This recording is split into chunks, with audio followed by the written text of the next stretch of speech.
Bună ziua și bine ați venit! În acest videoclip voi monta aceste 3 prize simple în această ramă triplă și legăturile voi face cu aceste cleme rapide de data aceasta. Nu voi merge din port în port, din priză în priză. Vreau să evit un contact imperfect. Acele cleme nu strâng totdeauna foarte bine. De data aceasta voi face legăturile cu aceste cleme rapide. Acestea sunt dozele, 3 doze. Voi fixa prizele cu ajutorul acestor holșuruburi. Aici am faza, firul negru marcat cu roșu, nulul, firul negru marcat cu albastru și galben-verde este PE-ul, împământarea. Voi face lucrul acesta în etape și voi reveni de fiecare dată. Am fixat primele 3 cleme rapide, faza, împământarea și nulul, în aceeași ordine cum stau firele conectate în priză, faza în dreapta, împământarea în mijloc și nulul în stânga, și așa voi merge și în celelalte doze.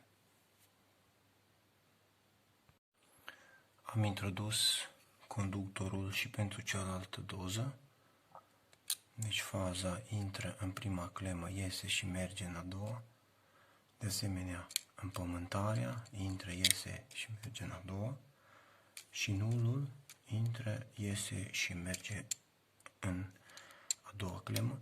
Conductorul a intrat până jos în clemele rapide, este foarte important să intre și să nu se vadă cupru în partea de sus.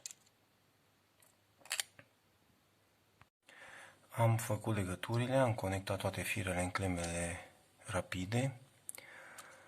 Faza intră în clema rapidă aici, pe urmă vine la prima priză și merge în a doua, al treilea fir, merge în a doua doză, la fel și în a doua doză, al doilea vine aici și al treilea vine la a treia doză, împământarea la fel, nulul aici la fel, în toate clemele, cuprul a intrat până jos, nu se vede deloc deasupra, în partea de sus, nu se vede deloc. Sunt 3 cleme rapide cu fază, împământare și nul. Și așa am făcut în fiecare doză, faza în partea dreaptă, împământarea la mijloc, nulul în partea stângă, la fel și aici, faza, împământarea și nulul, pentru că așa vin bine firele la prize. O să conectez cele 3 prize și pe urmă o să revin. Am alimentat prizele. În fiecare priză, conductorul a depășit marginea de plastic, a intrat în interior. Atunci când când o să fac conductorul în formă de S, să nu iese cupru aici să se vadă, la prima priză, la a doua și la a treia. Conductorul a intrat foarte bine în interior, în port, și plăcuța l-a strâns. Așa arată în interior. Dozele au adâncime de 6 cm. Dacă aș fi avut doze de 4 cm, nu aș fi putut să fac legăturile în felul acesta.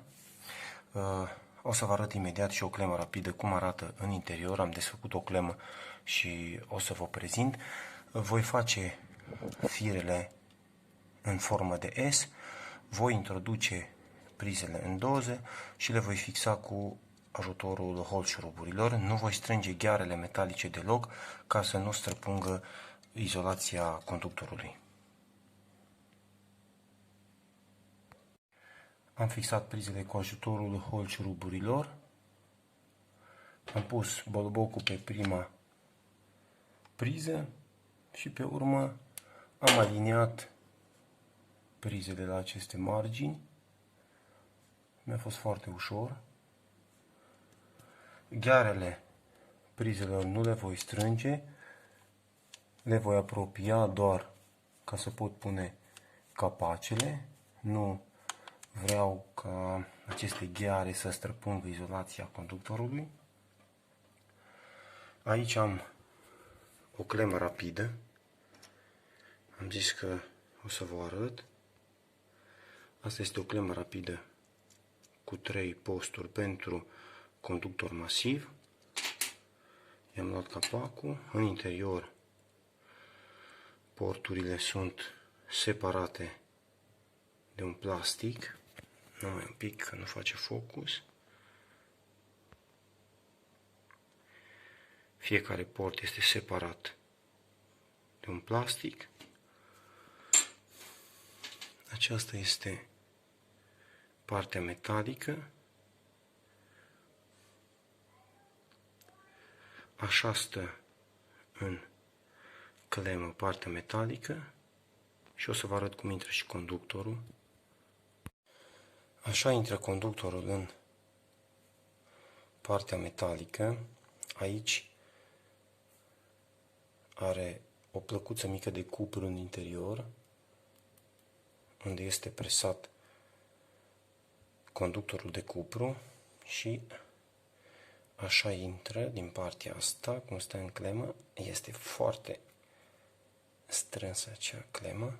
Prinde conductorul în felul acesta. Dacă doresc să-l scot cu forță, mi-este cam greu să-l scot. Trebuie să aplic forță, dar dacă, uitați cum, clema aceasta fixează efectiv foarte bine conductorul pe partea asta metalică, unde este și plăcuța de cupru în interior. Dacă doresc să scot, trebuie să fac stânga-dreapta și atunci îl voi scoate mult mai ușor conductorul din clemă. L-a zgâriat un pic, dar această clemă fixează foarte bine conductorul. Am pus rama și capacele, bolobocul deasupra, stă frumos în boloboc. Acesta a fost videoclipul. Așa se montează 3 prize simple în ramă triplă. Legăturile le-am făcut cu cleme rapide. Eu vă mulțumesc pentru atenție, vă doresc numai bine, o zi bună, la revedere!